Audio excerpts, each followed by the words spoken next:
তাই ভোটারের উপস্থিতি সন্তোষজনক বলেও মন্তব্য করেন বিএনপি চেয়ারম্যান তারেক রহমান।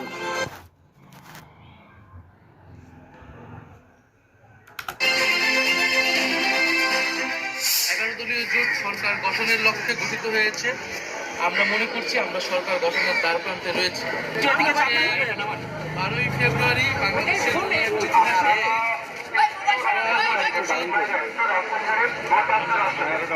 ভাইয়া তুমি ডিস্টার্ব দিচ্ছ ভাইয়া, আবার বারবার করে বলতেছে তুমি শুনতেছো না। 7:30 থেকে ভাই হ্যালো শুরু হয়েছে। আমি এই কেন্দ্রে রহমতুল্লাহ কলেজ এই কেন্দ্রে আমি আমার জীবনের প্রথম ভোট পরিবেশে আমি জনগণের প্রতি আহ্বান জানাচ্ছি, সকলের প্রতি আহ্বান জানাচ্ছি, আপনারা নির্বিঘ্নে নির্ভয়ে আসুন, আপনারা দলে দলে সবাই ভোট কেন্দ্রে আসুন। আজকে ভোটের দিন, আজকে এই দেশে নিজেদের মালিকানা বুঝে নেবার দিন। 16 বছর সুষ্ঠু নির্বাচনের সুযোগ ছিল না, আমাদের আজকে সুযোগ এসেছে এই ভোটাধিকার প্রয়োগের মাধ্যমে গণতন্ত্রকে প্রতিষ্ঠা করার, গণভোটে হ্যাঁ প্রদানের মাধ্যমে সংস্কার প্রক্রিয়াকে বাস্তবায়ন করার এবং 11 দলের পক্ষে অবস্থান নিয়ে বাংলাদেশকে এগিয়ে নিয়ে যাবে।